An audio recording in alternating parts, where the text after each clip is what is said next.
Eh bien, bonjour à tous et merci d'être avec nous aujourd'hui pour cette conversation de recherche qui est organisée par le pôle inégalité du département de la recherche de l'AFD. Je suis Emmanuel Fourman, je suis économiste chargé de recherche sur les inégalités et je vais modérer cette session. Un grand merci à l'équipe organisatrice et notamment Sylvie Horry et Delphine Constant-Perrier pour leur précieux soutien. Nous sommes ensemble pour 1h30, j'espère que vous m'entendez bien, autour d'un article rédigé par une équipe du World Inequality Lab concernant les inégalités dans l'UMOA, inégalités de revenus, d'éducation et de genre. Après une présentation d'environ 45 minutes par les auteurs, nous aurons 2 rapporteurs pour ce papier qui s'exprimeront pendant 15 minutes chacun. Et nous aurons un dernier quart d'heure pour que les auteurs réagissent aux commentaires et puissent répondre à d'éventuelles questions de l'assistance. Alors, pour tous les participants, je vous invite tout au long de la session à utiliser la rubrique questions en bas à droite de votre écran, ce qui vous permettra de formuler par écrit vos commentaires ou demandes de précision. Et je précise que vous pouvez liker des questions déjà posées, ce qui permet de les faire remonter sur le haut de la pile de questions. Et je remercie ma collègue Rawan Yasser qui va suivre le fil des questions et relayer vos interventions en fin de session. Voilà. Alors, l'équipe du WIL qui a rédigé l'article est emmenée par Anne-Sophie Robillard, qui est économiste, chargée de recherche à l'IRD, l'Institut de recherche pour le développement, et coordinatrice Afrique au World Inequality Lab au sein de Paris School of Economics. Elle est ingénieure de l'AgroParisTech de 1993 et docteure en sciences économiques de l'Université Paris 1 Panthéon-Sorbonne en 2000. Ses travaux portent sur les pays d'Afrique subsaharienne, notamment d'Afrique de l'Ouest. À partir de l'analyse de données microéconomiques sur les conditions de vie des ménages, elle étudie les questions relatives aux inégalités de revenus, ainsi que des questions portant sur la participation des femmes au marché du travail en lien avec les dynamiques démographiques. Elle travaille également sur la question de l'impact des chocs climatiques sur les migrations et sur la mortalité infantile. Elle a enseigné l'évaluation d'impact des politiques publiques à Dauphine et les techniques de microsimulation à l'école d'économie de Paris, c'est le nom français de Paris School of Economics, ainsi qu'à l'IEDES, Paris 1, et à l'ENSAE à Dakar. Voilà, on contribue à cet article Mohamedou Hadi Diallo, qui est ingénieur en technique statistique diplômé de l'ENSAE Dakar. Il a travaillé sur différents projets de l'Agence nationale pour la statistique et la démographie, l'INSEE Sénégal, si j'ose dire, notamment la collecte de l'enquête harmonisée sur les conditions de vie des ménages pour le Sénégal. Et puis Éloi Foucault est économiste, élève normalien à l'ENS Paris-Saclay, et il est actuellement en pré-doctorat à l'université de Bristol. Voilà, merci à vous trois pour ce travail.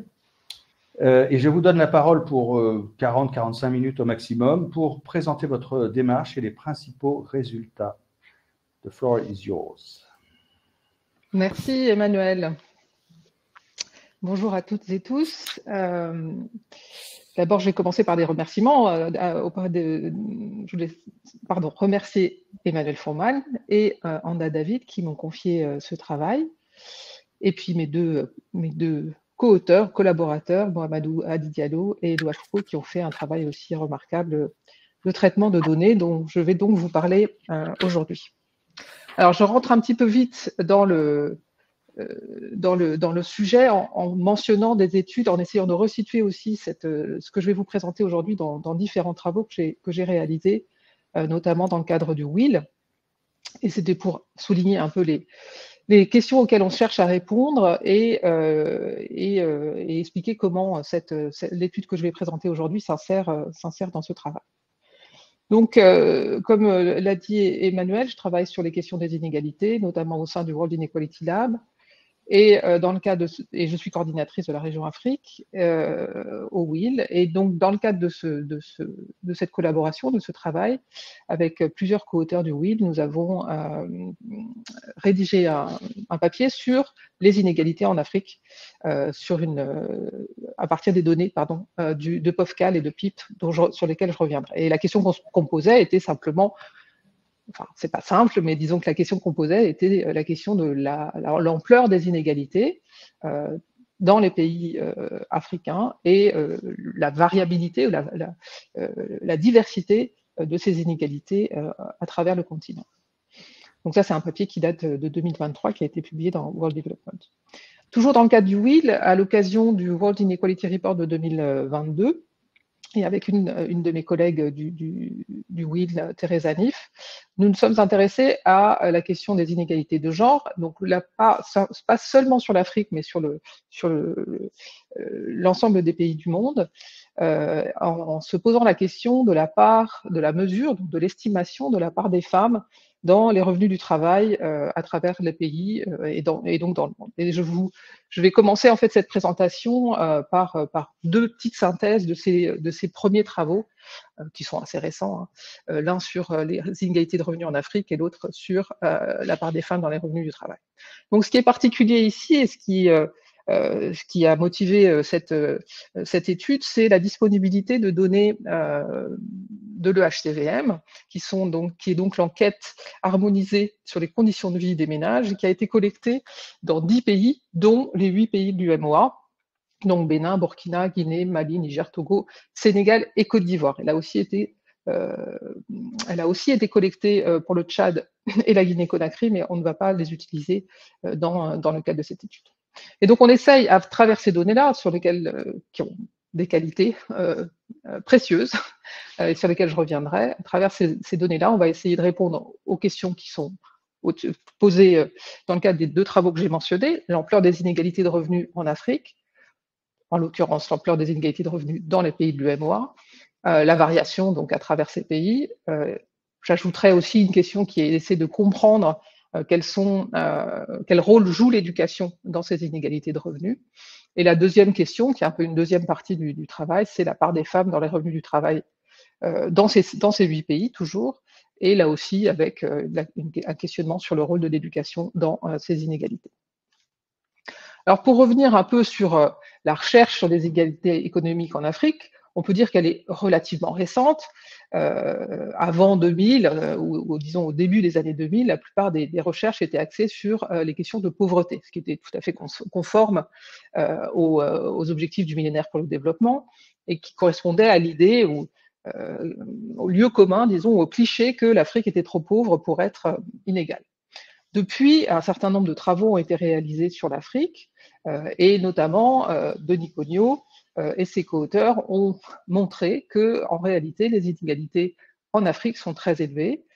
Et d'autres recherches que je ne vais pas tout citer ici ont confirmé ce résultat en insistant ou en mettant en exergue différents types de sources, de mécanismes qui sont susceptibles d'expliquer pourquoi est-ce que ces inégalités sont importantes, avec un déterminant historique à travers la colonisation, un déterminant structurel, donc plutôt une question de comment la transformation structurelle, à quel point elle est avancée dans les pays africains, puisqu'on peut avoir une lecture de l'évolution des inégalités à travers cette approche-là, et puis aussi une lecture qu'on pourrait dire qualifiée d'institutionnelle, qui serait liée au fait que les États, notamment post-indépendance, sont des États fragiles, dont les caractéristiques sont politique sociale et fiscale limitée, faible régulation, dépenses publiques peu élevées. Donc tous ces facteurs-là sont susceptibles d'expliquer des niveaux d'inégalité élevés.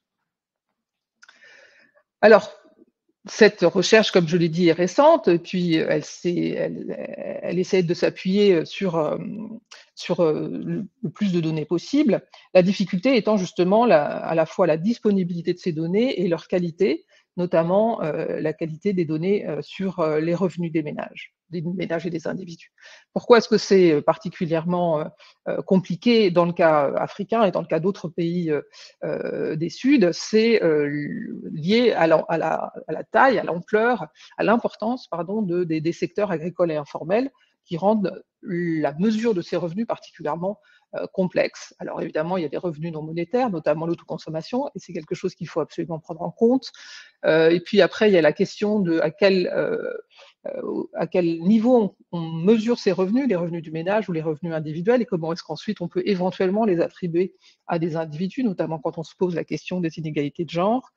Ensuite, il y a un caractère aussi complexe lié à la saisonnalité, à l'irrégularité de ces revenus. Et puis, un dernier aspect, ce qu'on appelle les revenus mixtes, qui sont donc les revenus des activités indépendantes et qui, en fait, sont à la fois des revenus du travail et du capital. Alors, pour pallier à ces difficultés, en fait, une des des solutions qui a été couramment utilisée, c'est de ne pas s'appuyer sur le revenu, c'est de s'appuyer sur la consommation, parce que c'est un peu plus facile à mesurer, et dans les cas des pays du Sud, c'est considéré comme plus fiable, même si évidemment on a aussi potentiellement des erreurs de mesure dans la mesure de la consommation. Néanmoins, ça n'est pas tout à fait satisfaisant. Alors, le premier point qui n'est pas évoqué sur cette diapositive, c'est simplement que si on passe par la consommation, on a moins d'éléments pour analyser les déterminants des inégalités. Et donc, de ce point de vue-là, ça justifie d'essayer de travailler sur les revenus.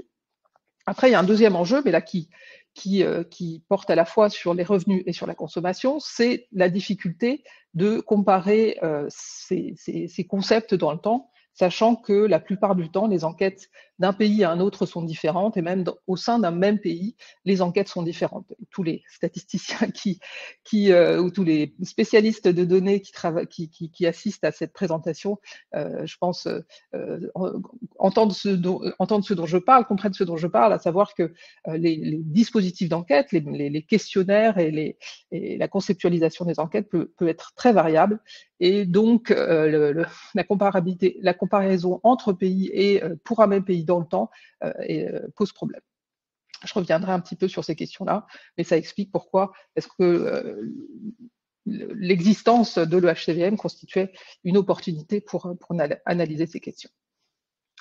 Donc, j'ai déjà évoqué qu'une des solutions, en l'absence de bonnes données sur les revenus, c'est d'utiliser des données de conso. Et en l'occurrence, comme vous le savez, la Banque mondiale, qui fait depuis les années 90 un travail conséquent sur la mesure de la pauvreté à travers la consommation, construit au fur et à mesure du temps. Donc, c'est cette base de données POVCALNet maintenant qui s'appelle PIP et qui rend disponible, sous une forme très agrégée, mais qui rend disponible des données sur la distribution de la consommation des ménages. Et donc, pour vous donner un ordre de grandeur, dans le cas de la région Afrique, la base PIP, en septembre 2023, fournissait des tableaux d'enquête pour 234 années. Donc année pays en fait, pour 50 pays de la région, ce qui est beaucoup sur 54. Ce qu'elle donne, ce qui est disponible dans cette base-là, c'est tout simplement la part de la consommation par décile de population. Et donc on part de ce matériau-là, et depuis le début du travail au sein du WIL sur la WID, c'est-à-dire la World Inequality Database, on utilise les données de PIP, POVCALNet, sur la distribution de la consommation, et puis on met en œuvre différentes méthodes d'ajustement pour mesurer à partir de là la distribution du revenu.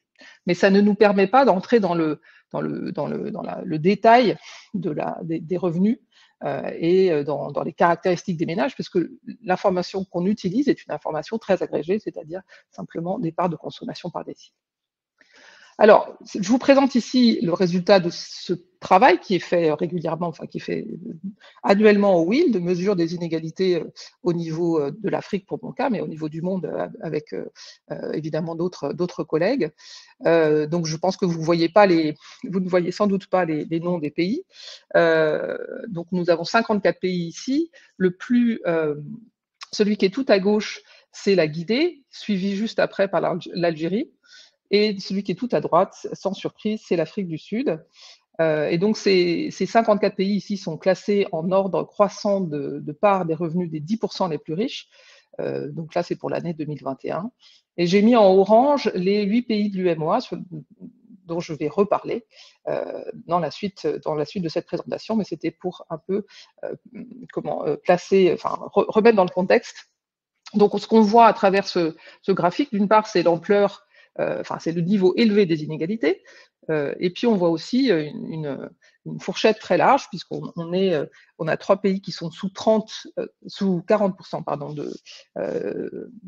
sous 40% pour la part des 10% les plus riches, et puis 5 pays qui sont au-dessus de 60. Je ne sais pas si la définition sur vos écrans est suffisamment bonne, mais voilà les résultats qu'on obtient pour cette analyse.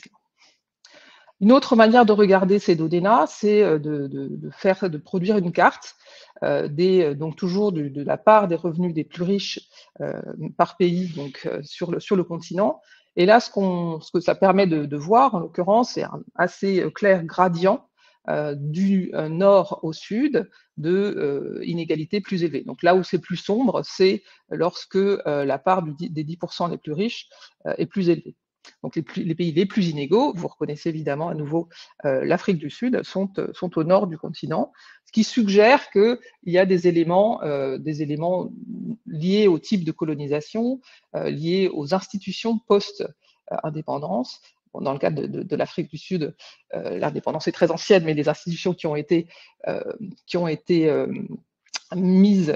implémentées à la suite de celle-ci, ce sont des institutions clairement inégalitaires à travers l'apartheid. Alors, donc, juste pour résumer, les niveaux d'inégalité de revenus sont extrêmement élevés. La part moyenne des revenus des 10% les plus riches est estimée autour de 50%. Je vais pas te parler tout de suite de la conso, mais le gradient, j'ai déjà parlé du gradient nord-sud d'inégalité croissante à travers le continent. Et puis, je voulais juste revenir sur un aspect qui est qu'on ne voit pas clairement une corrélation entre ce que j'ai appelé des états fragiles et des inégalités de revenus. On peut notamment voir dans le graphique et dans les données que j'ai présentées qu'à la fois l'Algérie et l'Afrique du Sud, qui sont deux États relativement forts à l'échelle du continent, si on compare à d'autres États du continent, ont des niveaux d'inégalité très différents, l'Afrique du Sud très fort et l'Algérie très faible. Alors, deuxième partie de la question, ça portait sur le... Pardon, je crois que j'ai perdu mon... Deuxième partie de la question portait sur la part des revenus du travail féminin ou la part des femmes dans le revenu du travail dans une perspective mondiale. Alors, je vais rapidement vous présenter le concept qui est très très simple. L'idée, c'est de mesurer les inégalités de genre à travers simplement la part des femmes dans le revenu du travail. Donc, notre indicateur s'appelle le FLIS, pour Female Labor Income Share, et se calcule tout simplement en divisant les revenus du travail perçus par les femmes sur le revenu du travail total, donc au niveau national. Alors, c'est très simple comme concept, c'est pas tout à fait évident à calculer, surtout si on a l'ambition de le faire sur le globe, sur l'ensemble des pays du monde, puisqu'on n'a pas toujours des données directement sur ces deux parties de l'équation. Et donc, c'est un travail qu'on a fait avec Thérèse Anif, sur lequel je vais vous montrer les résultats. Mais ce qui est important de comprendre, c'est que cet indicateur va refléter à la fois des différences entre les sexes en matière de participation au marché du travail et les écarts de revenus entre hommes et femmes conditionnellement au fait de travailler. Excusez-moi, je n'ai pas cliqué au bon endroit. Donc, voici les résultats présentés ici par grande région. Avec en plus un aspect dynamique, mais sur lequel je ne vais pas beaucoup m'étendre. Donc, qu'est-ce qu'on voit que cette part-là est largement en dessous de 50%. Donc, on s'attendrait à ce que cette part, étant donné que les femmes constituent à peu près 50% de la population, elle soit à peu près à 50%. Mais évidemment, on n'y est pas du tout. Donc, ça n'est pas du tout une surprise, mais c'est intéressant de savoir à quelle distance on en est et comment cette part varie d'une région à une autre. Donc, tout à gauche, j'ai ordonné ici les régions par croissante, en fait, et tout à gauche, vous allez trouver les régions de Middle East, North Africa, avec des niveaux qui sont en dessous de 15%. Donc, la part du revenu des femmes dans le revenu total est en dessous de 15%. Et tout à droite, à l'inverse, vous allez trouver les pays de l'ex-bloc soviétique, former Eastern Bloc, qui se maintiennent à des niveaux élevés de l'ordre de 40%. Et puis on peut aussi noter, par exemple, que la Chine est plutôt sur une pente descendante en matière de part des femmes dans le revenu du travail. Et là, dans ce panorama, vous voyez que l'Afrique, en termes régional, est en troisième, donc là, plus spécifiquement, l'Afrique subsaharienne, est en troisième position pour ce qui est de la part des femmes dans le revenu du travail, donc avec des niveaux qui sont entre 25 et 30%. Ce qu'on peut qualifier d'un niveau, disons, moyen, si on se rapporte aux deux extrêmes de ce graphique. Je vais passer un peu vite sur la carte, mais qui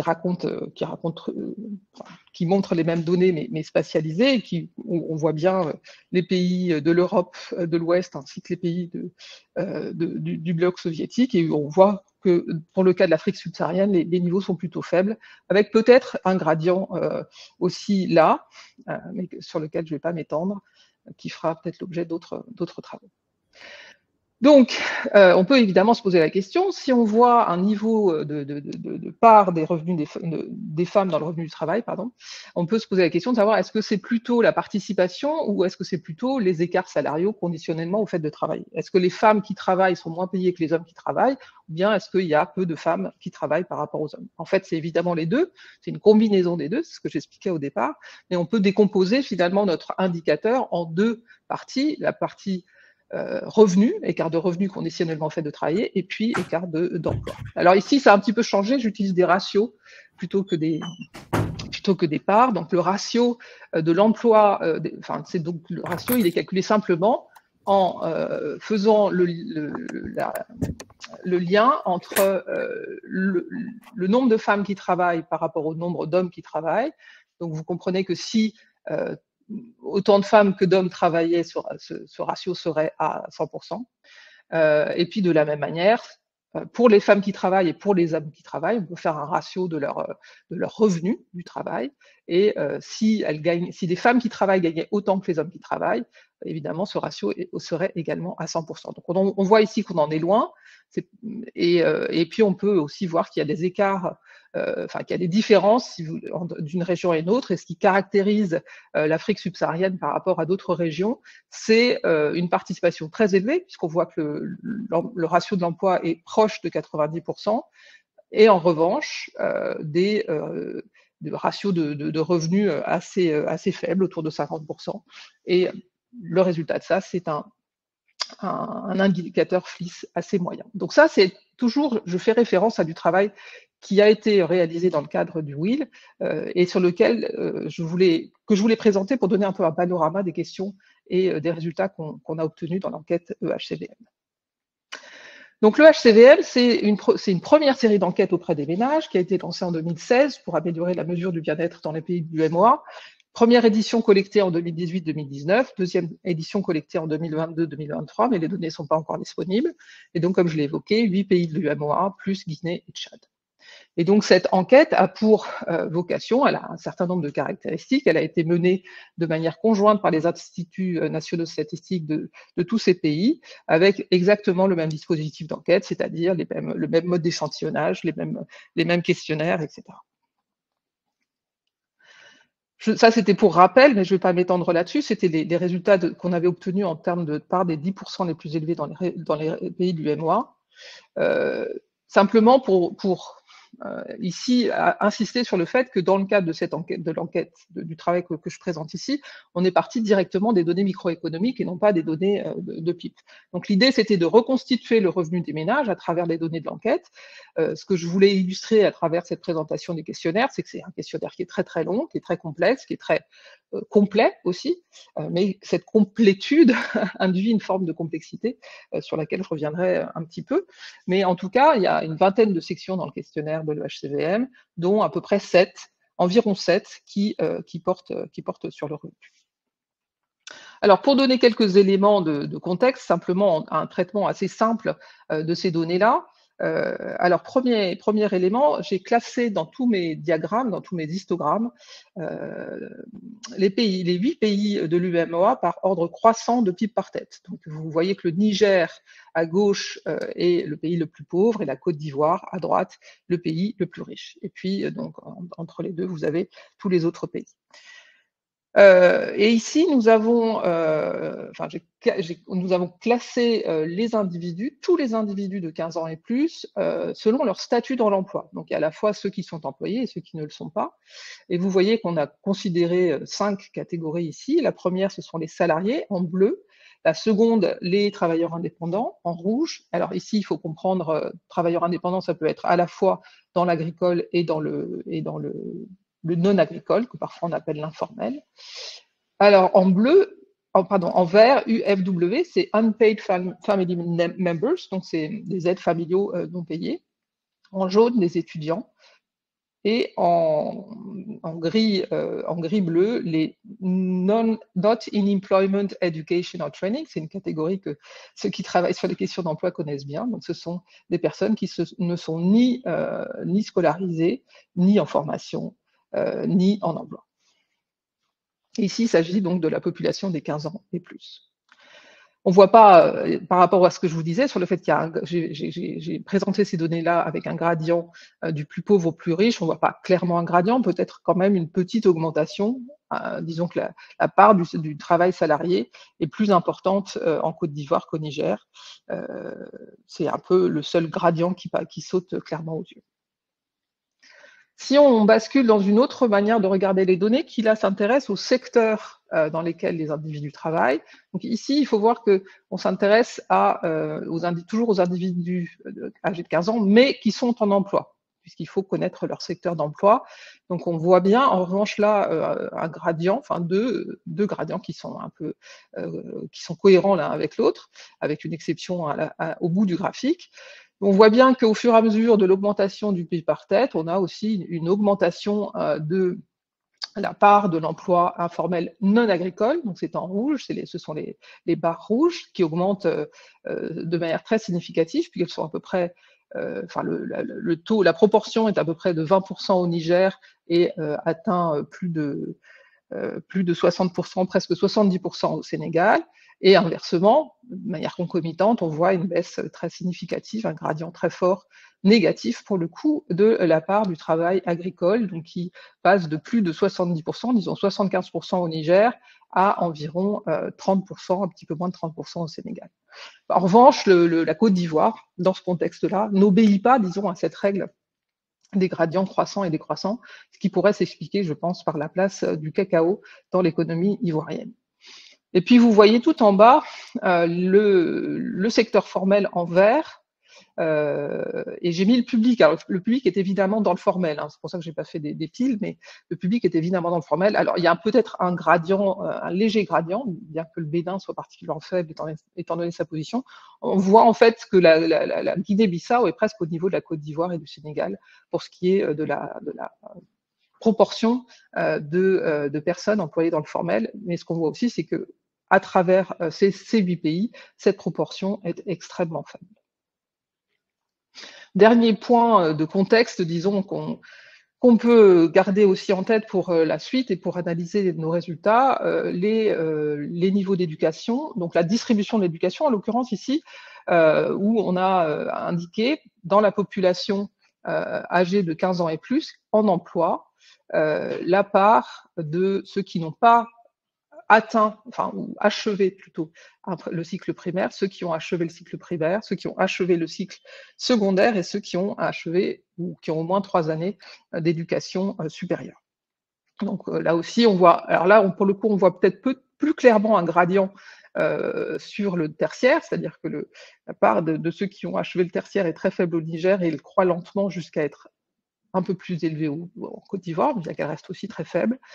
En revanche, pour ce qui est de l'éducation primaire ou de la part des personnes qui n'ont pas atteint un niveau d'éducation, on voit bien qu'il n'y a pas clairement de gradient, qu'il y a un pays qui paraît exceptionnel, c'est le Togo, et que voilà, et que le Togo est assez exceptionnel, et donc éventuellement le gradient, c'est qu'évidemment par ailleurs le Niger est à un niveau très élevé de personnes sans éducation, sans éducation primaire.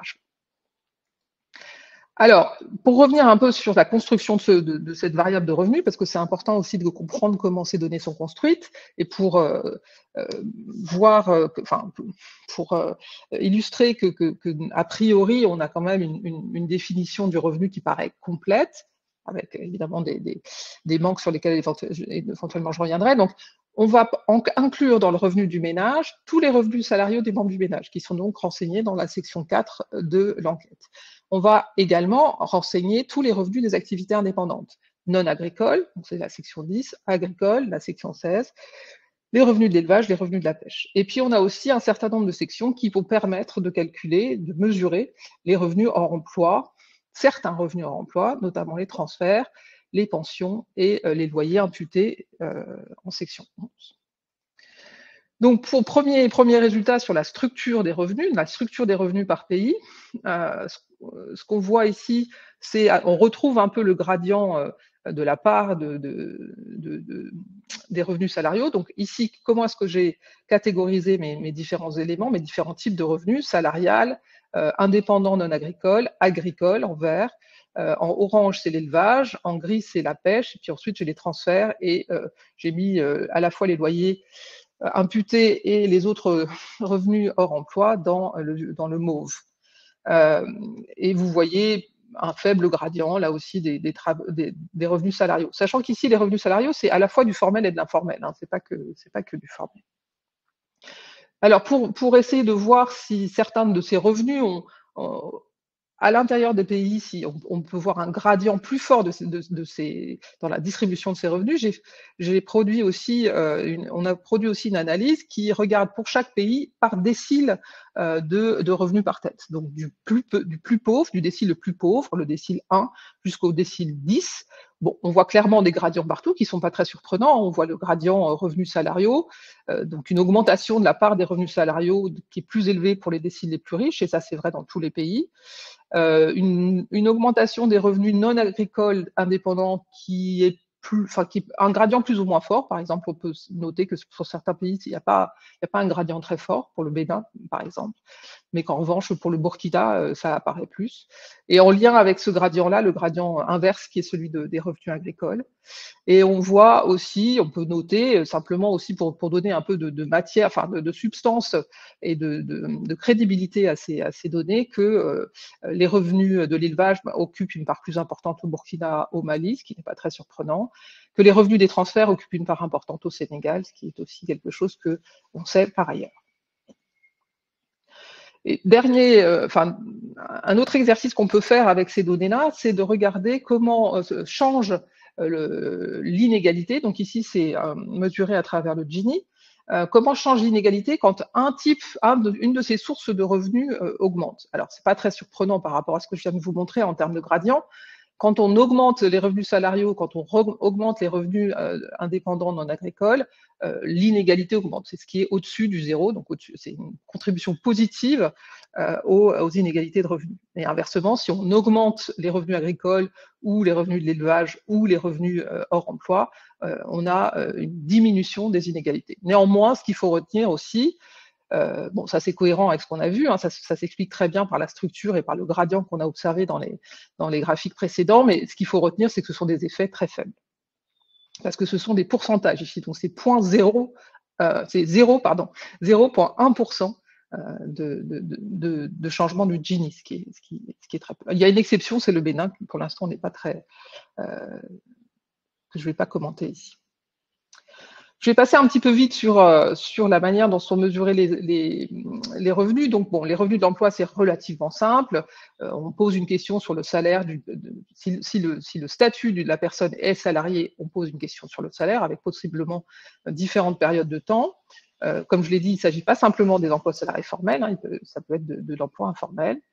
La section 10 donne un peu plus de fil à retordre. On a à peu près 62 questions dans cette section-là et qui va considérer en fait 3 types de revenus: la revente de marchandises, la vente de produits transformés et puis la vente de services rendus.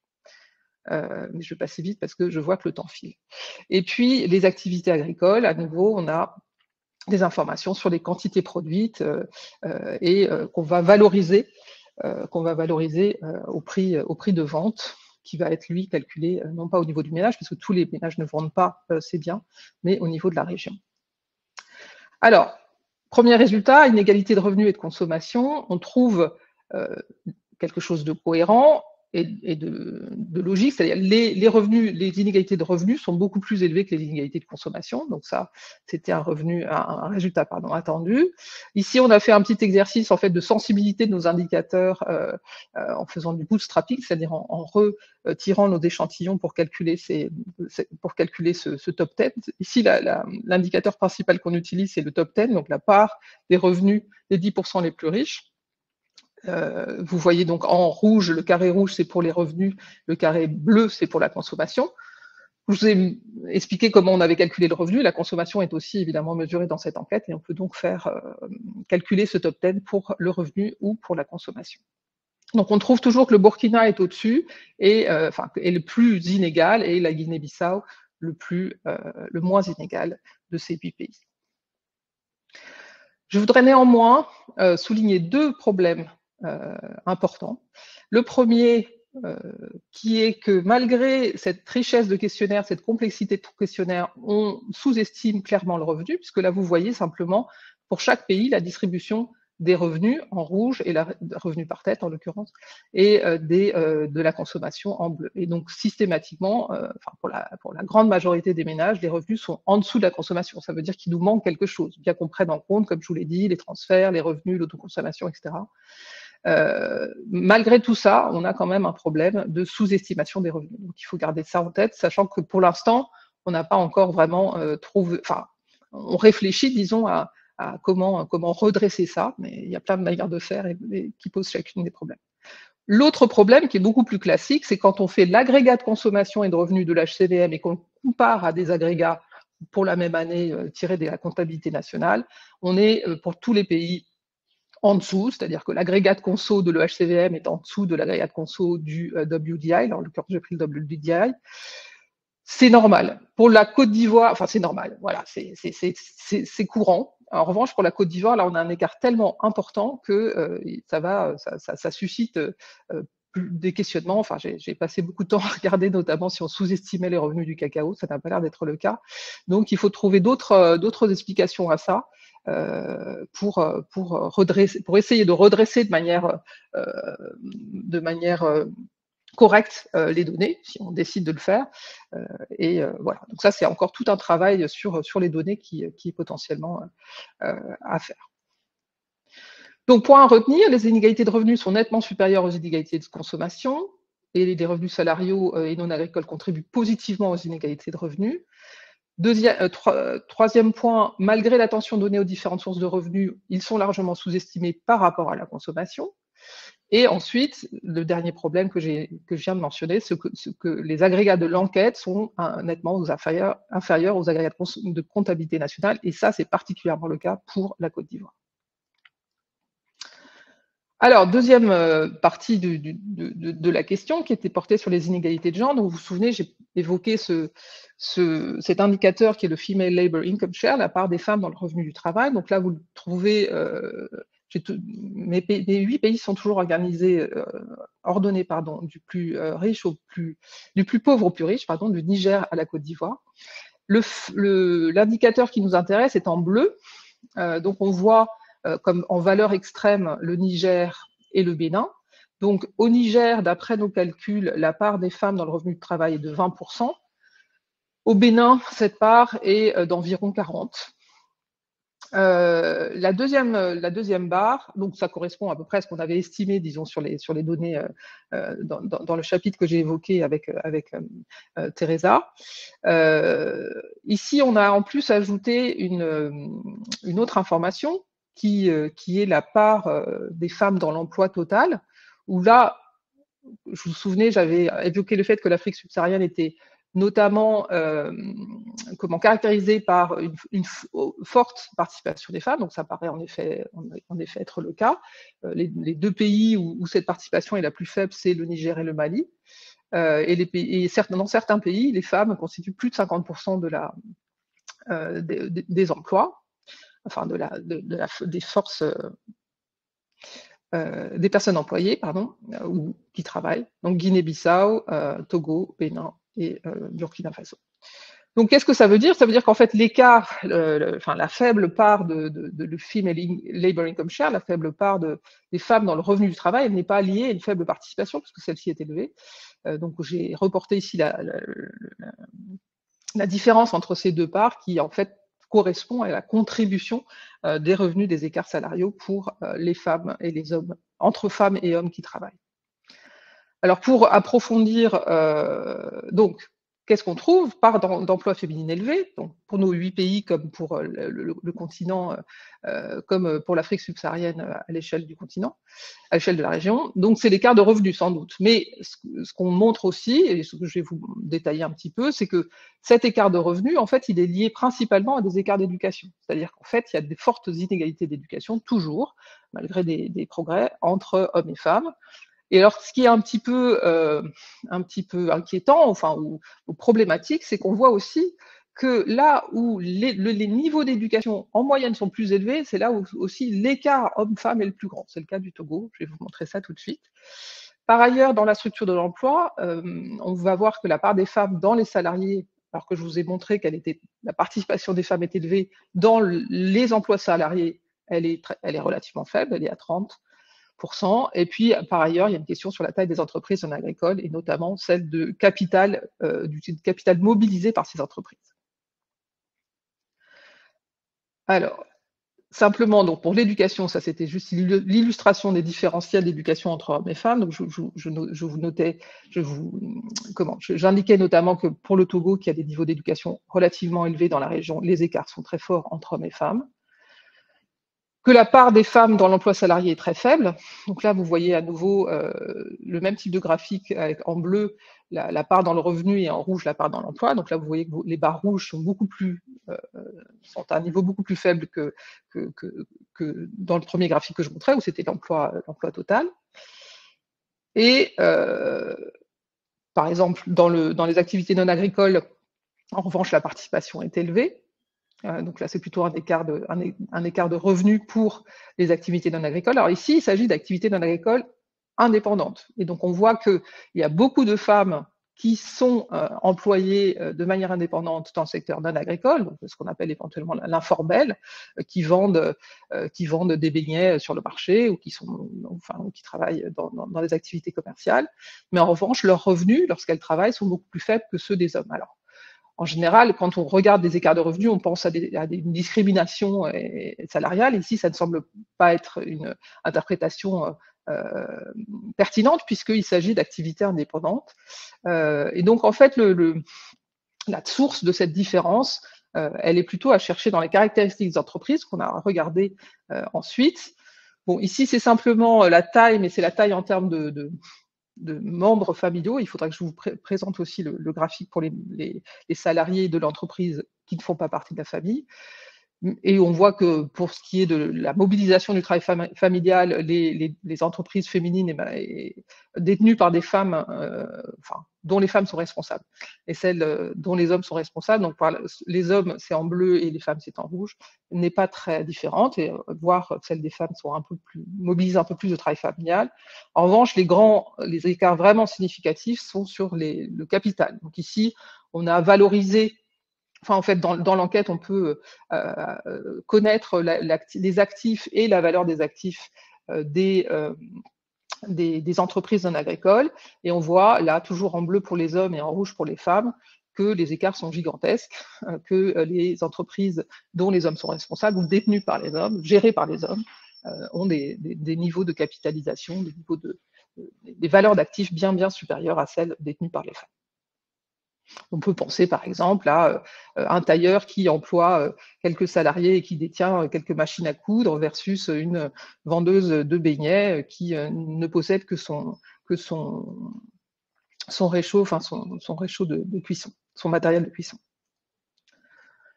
Je ne vais peut-être pas passer trop de temps là-dessus. Je voulais juste évoquer que dans l'enquête, on peut aussi, il y a évidemment plusieurs manières d'allouer des revenus aux hommes et aux femmes, et on a la possibilité de regarder qui est responsable du revenu. Donc, est-ce que les femmes ont le contrôle de ce revenu? Parce qu'elles peuvent très bien participer à une activité, notamment dans le cadre familial, mais de ne pas avoir le contrôle du revenu généré par cette activité. Mais je ne vais pas m'étendre là-dessus, mais par exemple, ce que je voulais souligner, c'était que dans l'agriculture, dans le secteur agricole, la part du revenu contrôlé par les femmes est très faible. C'est-à-dire, au niveau des parcelles, la part les revenus, disons, générés par les parcelles contrôlées par les femmes. C'est comme ça que j'ai défini la part du revenu contrôlé par les femmes. Puisque pour chaque parcelle, dans la section agricole, on connaît l'identité enfin, le membre du ménage et donc son sexe qui est responsable de la parcelle.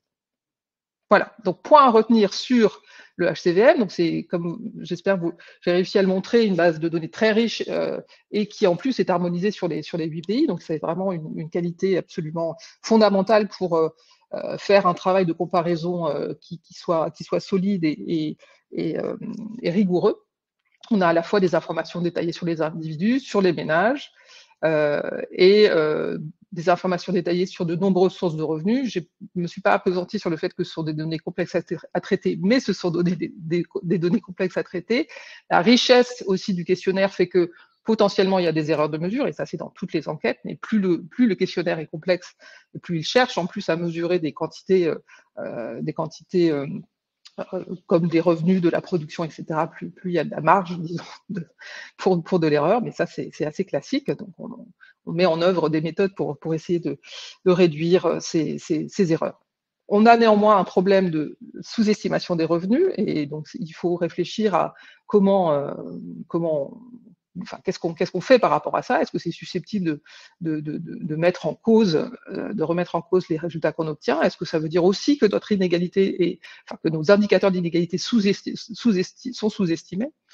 Et puis l'autre problème qui est beaucoup plus classique, c'est cette différentielle entre les agrégats d'enquête et les agrégats de comptabilité nationale, avec un point, même si c'est plus classique, avec un point de vigilance et de travail nécessaire sur la Côte d'Ivoire. Donc simplement quelques leçons pour le travail qui est en cours au sein du WIL dans la région Afrique. Toujours l'objectif d'améliorer nos estimations, donc d'avoir des estimations de meilleure qualité, donc appuyer sur des microdonnées plutôt que sur des tabulations. Donc typiquement l'exercice l'étude qu'on vient de faire sur les données EHCVM, qui va alimenter la base du WIL.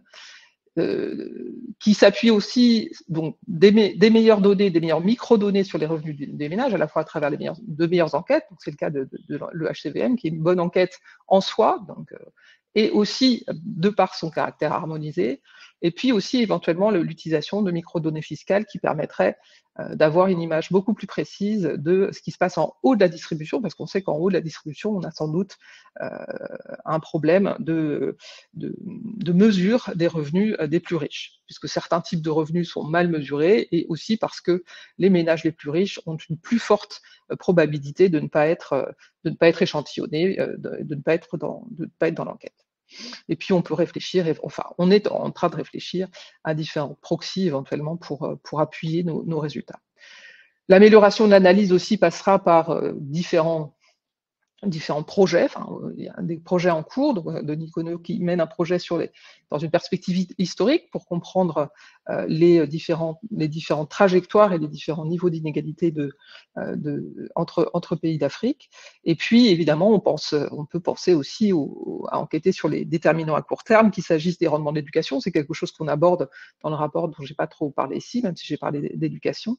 Mais aussi, on peut penser au prix des matières premières, aux systèmes fiscaux. Ça fait référence à des travaux qu'on a menés aussi dans le cadre de la facilité de recherche sur les inégalités, des questions sur l'urbanisation, la productivité agricole. Voilà, je m'arrête. J'espère que je n'ai pas été trop longue. Merci pour votre attention.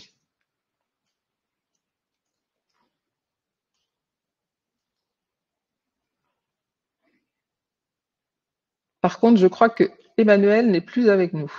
Oui, effectivement, je pense qu'on a perdu Emmanuel. Merci beaucoup Anne-Sophie pour la présentation du travail, c'était très intéressant. Je vais maintenant laisser la parole à Louise Gabka. Je vous donne la parole en attendant qu'Emmanuel nous rejoigne. Merci beaucoup. Votre micro est éteint, Monsieur Gabka.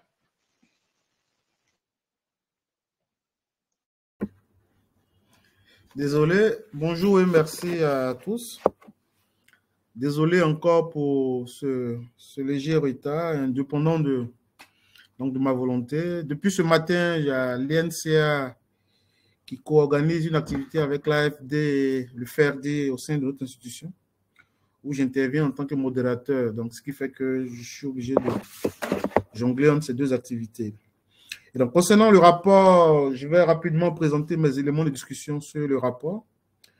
coécrit par Anne-Sophie Robia, Mohamedou Hadi Diallo et Éloi Foucault.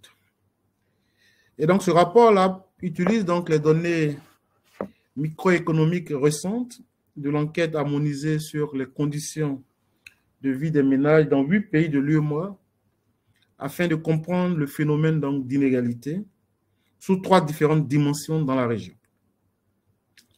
Partant donc du constat que les pays africains ont connu des croissances économiques donc significatives depuis la fin des décennies 90 et que ces croissances n'ont pas été suivies par une amélioration des indicateurs de développement humain et de pauvreté comme espéré au regard donc des rapports de la Banque mondiale sur les OMD, beaucoup de recherches donc, dont ceux des 3 auteurs se sont intéressés à l'étude des inégalités comme un des potentiels facteurs à la base de la faible élasticité donc, de la réduction de la pauvreté à la croissance économique. Le rapport donc, de ces auteurs-là s'inscrit dans cette dynamique en apportant donc plusieurs contributions. Premièrement, le rapport évalue la relation donc, entre les mesures d'inégalité basées sur la consommation et le revenu et les composantes du revenu qui contribuent le plus à l'inégalité des revenus. Deuxièmement, il donne un aperçu de la contribution de l'éducation à l'inégalité des revenus. Enfin, ce rapport-là analyse l'inégalité entre les sexes du point de vue de la part du revenu du travail des femmes. L'objectif donc de ce rapport de discussion-là est de fournir un regard critique sur le document des auteurs avec un accent particulier sur là où les méthodologies utilisées ainsi que sur les implications de politique économique qui en résultent. Concernant la méthodologie, au niveau de la collecte des données et du champ d'études, les données utilisées donc par le rapport proviennent donc de l'enquête harmonisée sur les conditions de vie des ménages de 2018. Cette enquête a été réalisée au plan régional dans 8 pays membres de l'UEMOA, à savoir le Bénin, le Burkina Faso, la Côte d'Ivoire et les autres pays de l'UEMOA. L'avantage de ces enquêtes-là et leur base de données est qu'elles utilisent la même méthodologie d'enquête et de collecte de données sur des échantillons représentatifs au niveau pays. Il faut noter que la conception du questionnaire est basée sur la pratique courante qui consiste à mesurer les conditions de vie par le biais de la consommation et du revenu. Différents modules donc, de consommation sont donc utilisés pour collecter des informations sur les dépenses courantes, sur les produits alimentaires et non alimentaires, ainsi que sur les biens durables. Concernant donc la mesure des inégalités utilisées par les auteurs, il importe de noter que le concept de consommation utilisé inclut la valeur des dépenses en biens alimentaires et non alimentaires, la valeur de l'autoconsommation des biens alimentaires produits, la valeur d'usage des biens durables et la valeur des loyers imputés. À ce niveau, il est important de noter qu'à part la valeur des dépenses mesurée directement, l'évaluation de l'autoconsommation implique certaines hypothèses sur les prix. De même, l'estimation de la valeur d'usage des biens durables nécessite des hypothèses sur le prix et la durée de vie des biens possédés par les ménages. En ce qui concerne les loyers, leur imputation repose sur l'estimation d'un modèle de régression linéaire multivariée utilisant des informations sur les caractéristiques du logement. Concernant le concept de revenu utilisé, il correspond au revenu secondaire ou disponible, qui est le revenu donc après impôt, conformément aux définitions harmonisées du projet Distributional National Account. Sur la base de ces deux concepts de revenus et dépenses, les inégalités ont été estimées directement à partir des données de l'enquête harmonisée sur les conditions de vie des ménages 2018. Il est à préciser, comme indiqué par les auteurs, que cette procédure ne prend pas en compte deux ajustements importants.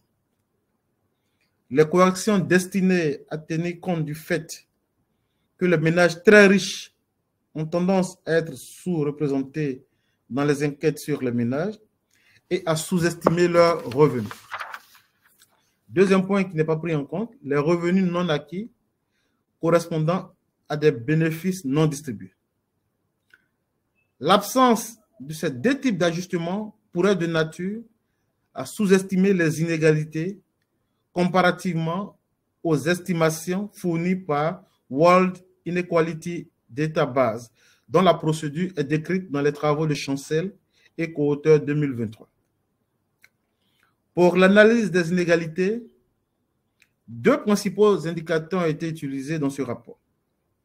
Les 10% ayant des revenus et les dépenses les plus élevés et les 40% ayant des revenus et les dépenses les plus faibles. Selon les auteurs, ces indicateurs sont plus aisés à calculer par rapport aux indicateurs plus synthétiques tels que le coefficient de Gini et donnent une meilleure vision des inégalités en cas de distribution asymétrique. Dans ce cas, une analyse des distributions des revenus et dépenses a-t-elle permis de vérifier si elles sont asymétriques ou non? C'est une question que je pose. Toutefois, le coefficient de Gini a été utilisé par la suite pour décomposer la contribution des différents types de revenus aux inégalités, notamment le revenu des ménages par source et le revenu salarial par niveau d'éducation. La question qu'on se pose, qu'est-ce qui justifie le choix des 10% les plus riches et les 40% les plus pauvres? Aboutirait-on aux mêmes conclusions si le choix était porté sur les 40%, si c'était 40%, 40%, ou encore 10%, 10%? Sachant que les fractiles peuvent être sensibles aux valeurs extrêmes, une analyse de ces valeurs a-t-elle été faite pour se rassurer de leurs analyses, de leur emploi dans le jeu des données? Par ailleurs, l'inégalité de revenus entre les milieux de résidence a aussi été décomposée en utilisant les méthodes de décomposition standard de taille. Toutefois, étant donné le niveau d'informalité significatif dans les économies de la sous-région, à titre d'illustration, 76% selon les données de l'UEMOA, il serait intéressant aussi d'envisager l'analyse des inégalités selon le statut d'emploi des individus en général et leur statut d'informalité en particulier. Les auteurs se sont aussi intéressés au taux de rendement de l'éducation dans leur étude. Deux approches de calcul ont été utilisées suivant les travaux de Sacharopoulos et Patrinos 2004 et de Barouni et Broker 2014.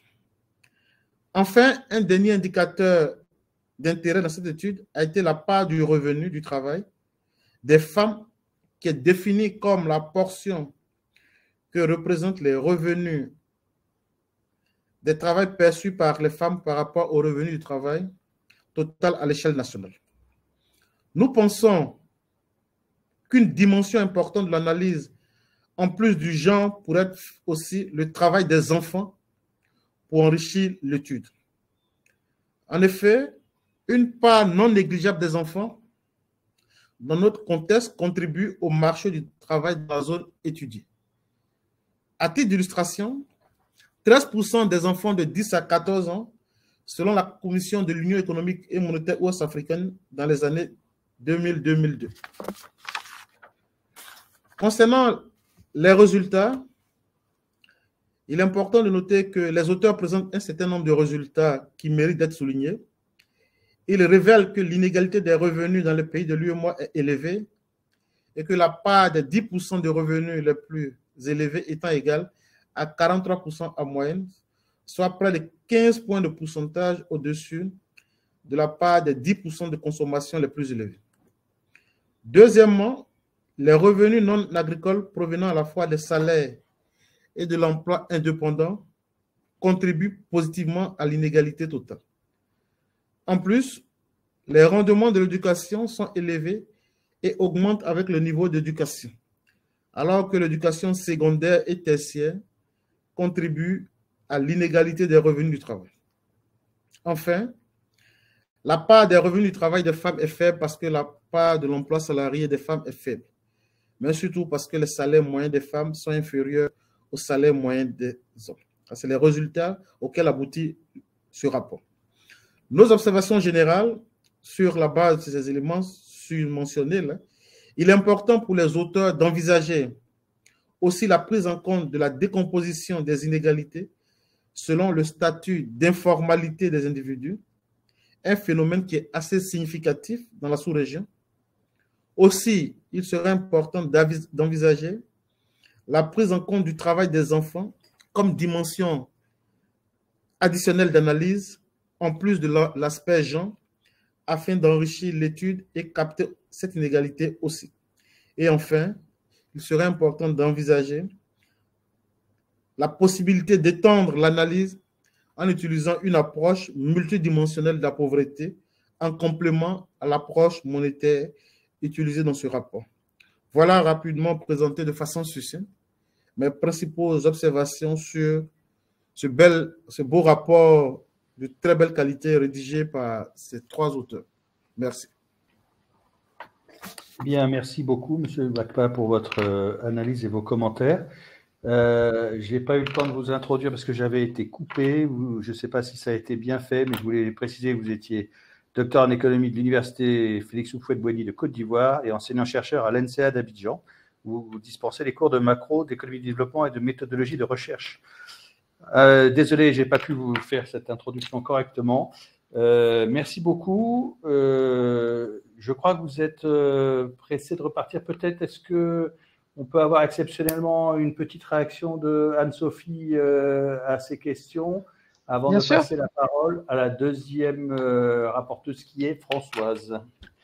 Merci beaucoup, Monsieur Gapka, pour ces commentaires et votre lecture attentive de notre rapport.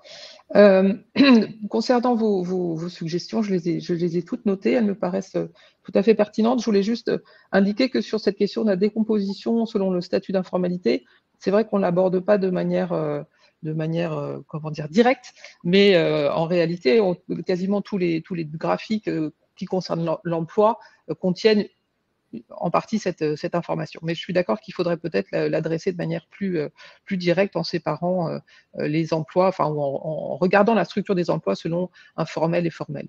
Alors, je souligne aussi simplement que dans le graphique que j'ai montré sur les secteurs, on voit que le formel, c'est minuscule en termes d'emploi. Hein. Donc ça, il y a vraiment pas de doute sur le fait que c'est tout petit et sur le fait que néanmoins, les salaires ou les revenus, ils sont supérieurs. Donc c'est tout à fait pertinent de faire cette suggestion et de regarder les choses sous cet angle-là. L'extension à l'approche multidimensionnelle, oui, enfin disons que là, je me suis intéressée aux inégalités, mais déjà sous trois, pas simplement monétaires, puisque j'ai aussi regardé les questions d'éducation et les questions de participation au marché du travail. Donc on peut concevoir que ce n'est pas purement monétaire, mais je suis d'accord que la question du travail des enfants est intéressante. En fait, elle peut être en tout cas abordée, alors peut-être pas sous un angle inégalité, mais en effet sous un angle pauvreté. En tout cas, regarder comment cette part des 10-14% en emploi varie à travers ces 8 pays. Ça peut être une statistique tout à fait intéressante. Et juste pour revenir sur la question de la distribution asymétrique, qui était une question un peu plus technique, bon, j'ai utilisé le Gini pour la décomposition parce que c'est quelque chose qui se fait assez couramment, mais en réalité, je pense que je pourrais utiliser le top 10. C'est pas très important et on peut montrer que ces deux indicateurs sont très corrélés. Le Gini a quelques limites dans le cas de distribution asymétrique, mais je pense pas que ce soit un problème ici. Et par rapport à la question de la sous-estimation, ou en tous les cas des valeurs extrêmes, la sensibilité aux valeurs extrêmes, c'est justement pour ça que c'est pas dans le rapport, mais que j'ai présenté ici un graphique qui reporte les intervalles de confiance, donc qui repose sur du bootstrapping, c'est-à-dire du rééchantillonnage pour voir si en effet nos indicateurs d'inégalité sont très sensibles aux valeurs extrêmes. Et je m'attendais très honnêtement à ce que ce soit qu'on ait des indicateurs, des intervalles de confiance bien supérieurs à ce qu'on obtient. Donc je trouve ça plutôt rassurant, non seulement parce que ces intervalles de confiance ne sont pas très importants, et d'autre part parce que le classement des inégalités, que ce soit pour le revenu ou pour la conso, est sensiblement le même. C'est-à-dire qu'on trouve toujours le Burkina au-dessus, ce qui reste pour moi quand même une surprise, hein, donc je suis tout à fait preneuse de suggestions pour essayer d'expliquer ce résultat, et la Guinée-Bissau tout en bas. Mais merci beaucoup en tout cas pour vos commentaires. Merci.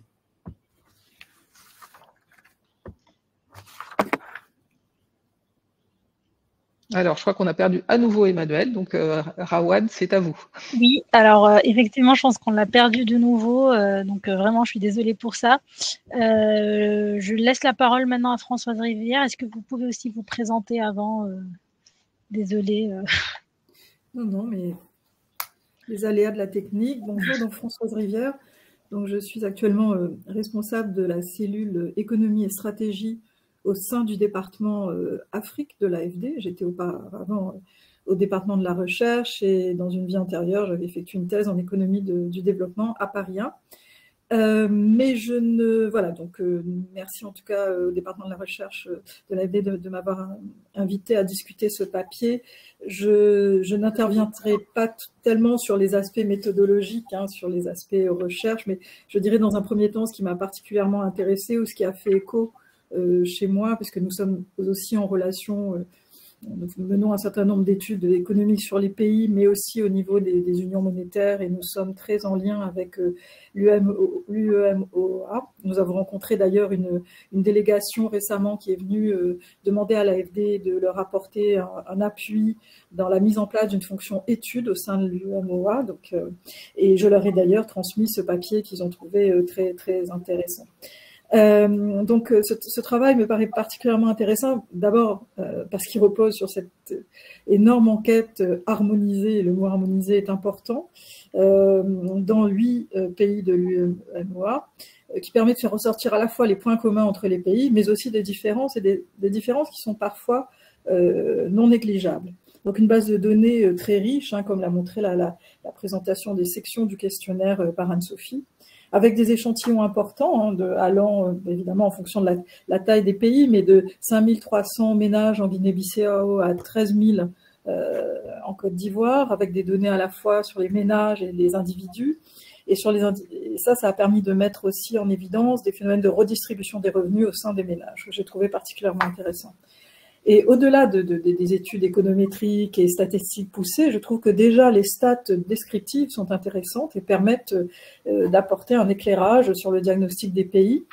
Et ne serait-ce que sur la taille des ménages, hein, je n'avais pas conscience de ces différences entre le Togo et la Côte d'Ivoire, où la taille des ménages est de 4,2 individus et 4,4 respectivement, et à l'autre bout, le Mali et le Sénégal, où on a des ménages de 7 personnes et 8,9 pour le Sénégal. Enfin, c'était pas quelque chose pour moi de forcément intuitif.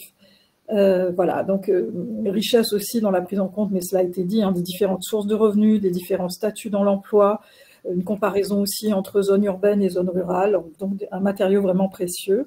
Donc avec l'un des principaux résultats donc, qui en ressort, qui est la différence des revenus, les inégalités de revenus sont plus prononcées que les inégalités de consommation, ce qui effectivement n'est pas forcément surprenant, mais c'est bien aussi voilà, d'avoir ce résultat avec les chiffres, et donc l'approche consommation qui minimise donc ces inégalités. Voilà. Donc on a aussi donc des différences dans les inégalités de revenus entre les pays, donc entre le Burkina Faso où les 10%, les ménages les plus riches concentrent 48,5% des revenus, et la Guinée-Bissau où ces 10% des ménages les plus riches concentrent à peu près 39% des revenus. Voilà, avec aussi des inégalités en ce qui concerne l'écart entre l'approche revenu et l'approche consommation, qui est de 15% en moyenne, mais de 12% au Sénégal et de plus de 19% au Bénin, par exemple.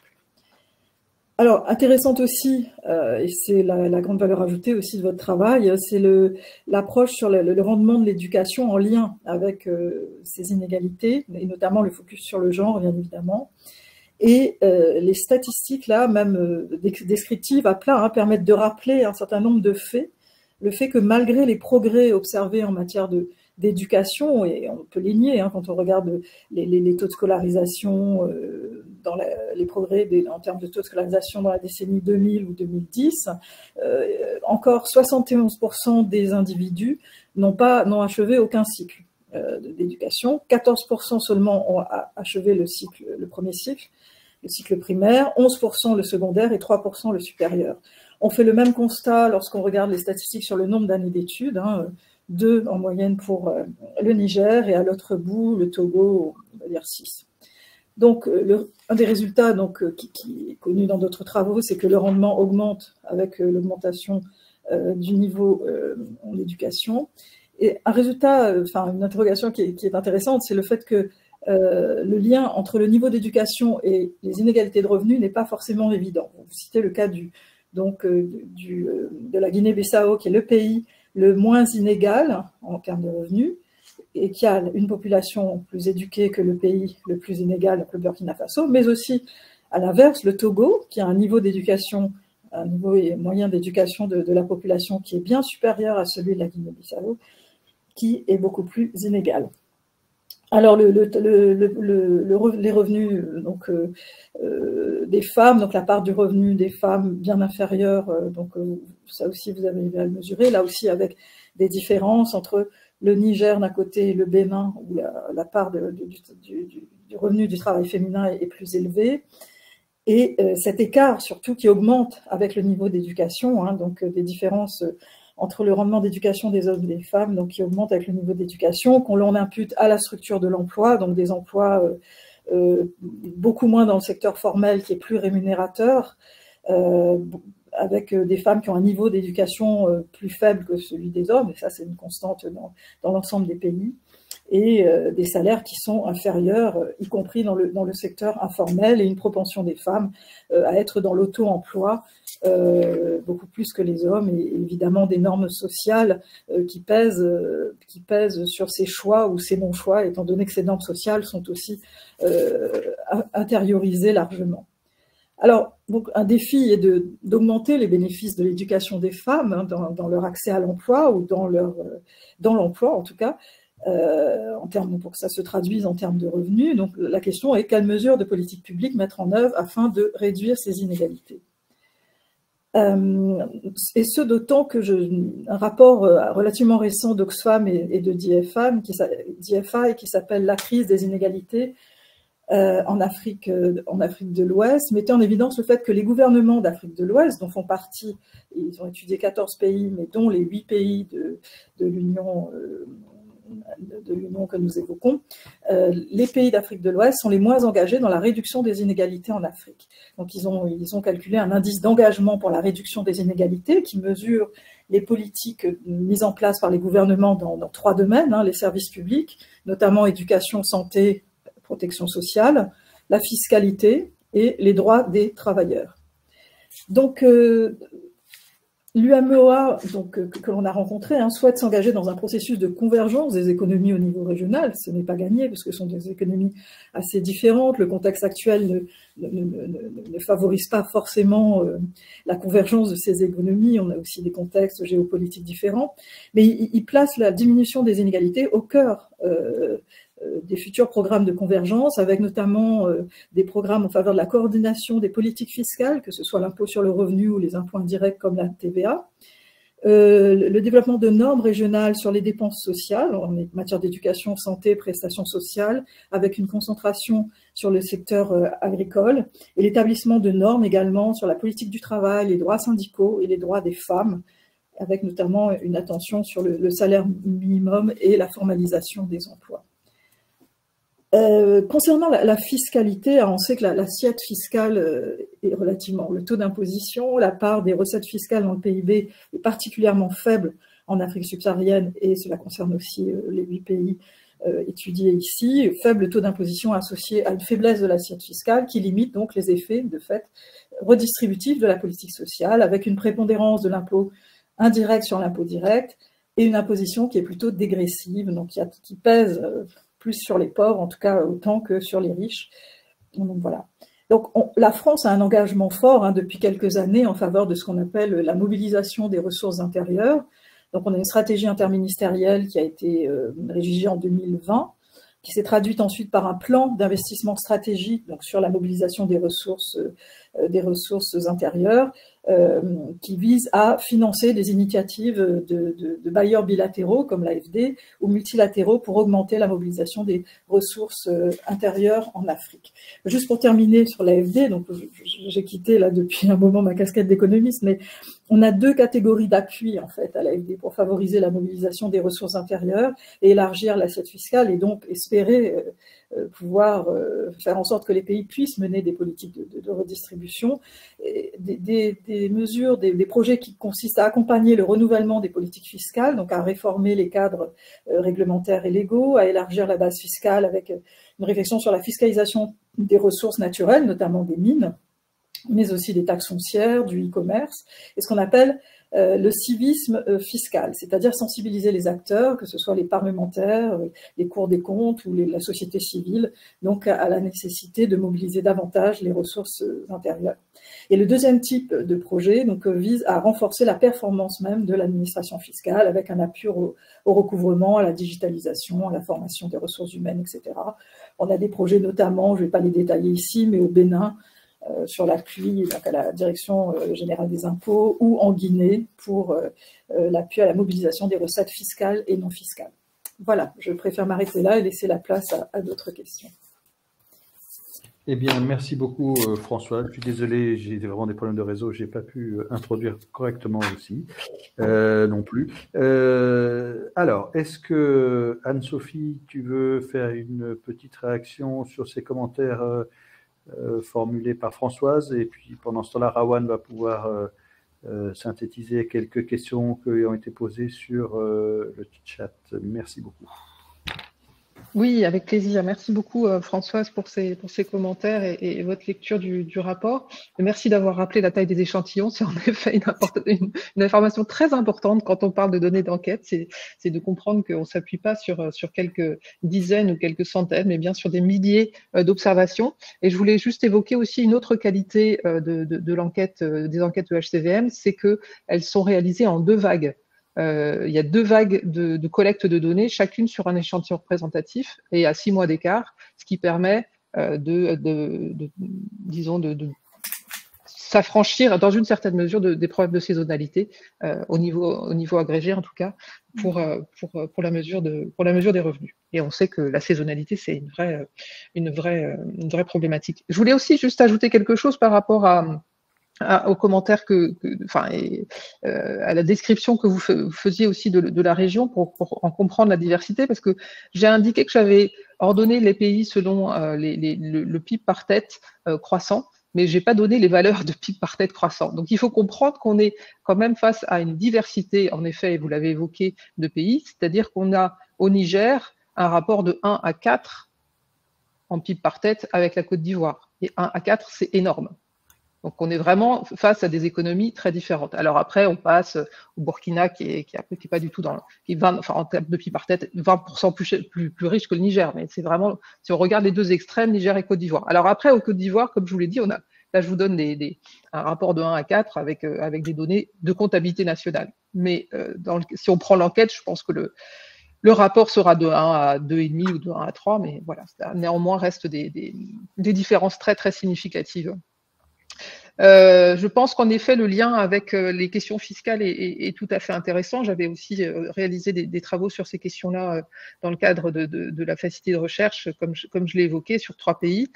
Mais de la même manière que on peut regarder les questions de travail des enfants, je pense que c'est tout à fait pertinent de regarder par rapport à cette hypothèse aussi d'état fragile ou que j'ai évoqué un peu rapidement, cette question du ratio, enfin du tax ratio ou du taux d'imposition par pays, en différenciant éventuellement justement la taxation directe, indirecte et tout ça. Je pense que ça c'est assez, relativement facile de trouver ces données-là et aussi sur la structure des dépenses publiques. Mais merci beaucoup pour ces commentaires. Très bien, merci beaucoup Anne-Sophie. Rawan, est-ce qu'il y a des questions? Est-ce qu'on peut relayer les questions qu'il y a eu sur le chat? Oui, alors il y a eu beaucoup de questions sur le chat. Il y a quand même 2 ou 3 questions à laquelle Anne-Sophie a apporté des éléments de réponse pendant la présentation. Donc il y a une question sur les pistes d'explication des écarts de revenus entre les hommes et les femmes, donc les écarts d'éducation et le type d'emploi et la part faible des femmes dans l'emploi salarié expliquerait ces écarts, comme vous avez dit pendant la présentation. Il y a quand même 2 questions un peu techniques sur l'estimation des revenus. Donc une question qui demande comment avez-vous géré les revenus négatifs, notamment des activités indépendantes. Une question, est-ce que ça serait un problème uniquement de sous-estimation de revenus? Est-ce que cela pourrait être aussi une surestimation des dépenses, par exemple des canaux d'approvisionnement moins chers? Il y a une question qui concerne l'analyse par l'âge. Comme les données sont analysées sous de nombreux facteurs comme le secteur et le type de travail, est-ce que vous aurez des résultats par âge, par exemple, en ce qui concerne l'accumulation de richesses par les plus vieux? Donc, c'est les questions que j'ai repérées dans le chat qui n'ont pas été répondues pour l'instant.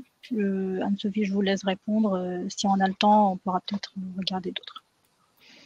Merci, Rowan. Merci pour ces questions. Oui, donc en effet, la question de l'écart homme-femme, ou enfin, disons la faible part des femmes dans le revenu du travail, en effet, j'en ai donné quelques éléments d'explication. Donc, juste pour revenir sur les questions plus techniques, alors l'analyse par âge, c'est en effet une très bonne suggestion et c'est quelque chose qu'on peut faire sans problème, et je note ça comme une très bonne suggestion également.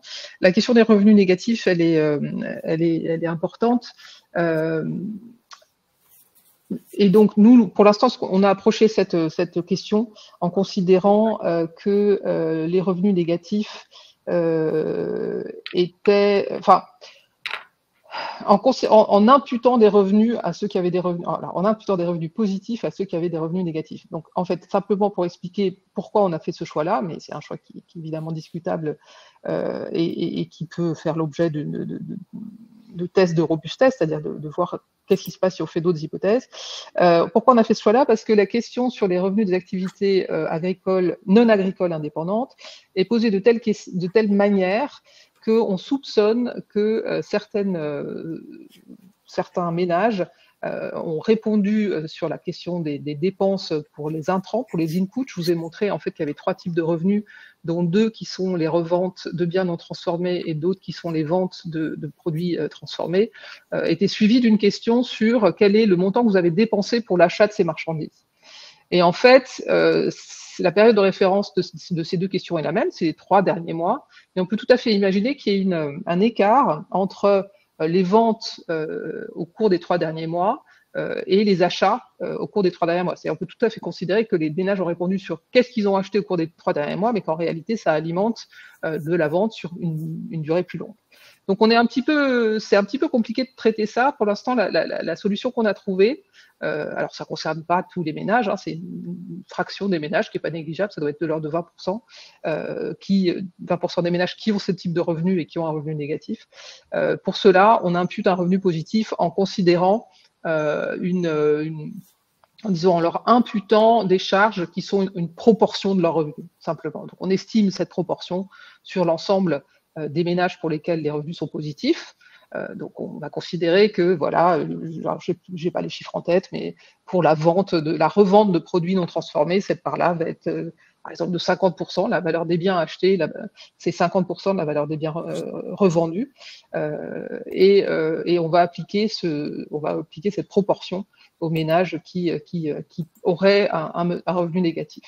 Donc ça, c'est pour un revenu spécifique. Voilà le type de corrections qu'on a été amené à faire, qui sont détaillées dans le rapport. Et puis, pour plus globalement, on a la problématique éventuellement de revenus nuls. Donc ça, on a 2 possibilités aussi. Enfin, l'ajustement qu'on a fait pour l'instant, c'est de considérer que les revenus nuls sont égaux en fait à la consommation. Donc, on a remplacé la valeur des revenus nuls par la valeur de la consommation mesurée pour ces ménages-là. Et l'autre question, sous-estimation ou surestimation des dépenses. Alors, oui, c'est une bonne question. Il faudrait que... On a quand même regardé aussi de manière attentive la distribution des dépenses. On a aussi fait des corrections là-dessus parce qu'il y avait des valeurs qui nous semblaient aberrantes. Donc, c'est un travail un peu de fourmi. Mais pour le coup, les dépenses, elles sont déclarées en montant. Donc, on a moins cette problématique de prix enfin, on n'a pas de problématique de prix, en fait. En réalité, pour la plupart pour tous les biens, la question qui est posée, elle porte sur le montant des dépenses. On ne passe pas par une valorisation qui supposerait d'utiliser un système de prix qui serait estimé avec éventuellement les limites qu'il peut y avoir. Donc, c'est une question intéressante, mais je pense que c'est assez peu probable. Mais voilà, ça mérite d'être regardé aussi. Est-ce que j'ai répondu à tout? Oui, je crois.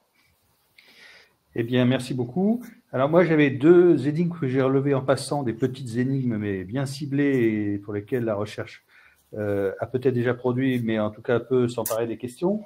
C'est l'énigme de la Côte d'Ivoire. Comment se fait-il que ce qui ressort des enquêtes ménages soit si différent de ce qui ressort de la comptabilité nationale? Alors, je réfléchissais à tout ça et je me disais, est-ce que c'est parce que c'est un pays très ouvert, très exportateur et que finalement, dans la création de valeur ajoutée, on la met, mais qu'en fait, ça ne profite pas aux mêmes ménages, voilà. Est-ce que ça peut être un facteur? Bref, première et petite énigme qui est autour de cette sous-estimation, enfin de ce grand décalage. Et puis, le deuxième, c'est sur l'éducation au Togo. Je me rappelle qu'il y a fort longtemps, quand je travaillais au département du risque pays de l'AFD, on constatait que le Togo avait des très bonnes performances à l'indice de développement humain parce qu'il avait un système éducatif assez performant. Et je dois avouer que je ne sais pas bien comment cela s'est construit. Et du coup, c'est intéressant de le souligner. Voilà. Donc, merci beaucoup. Je crois que l'équipe rédactrice de l'article repart avec quelques pistes d'approfondissement ou de prochaines étapes.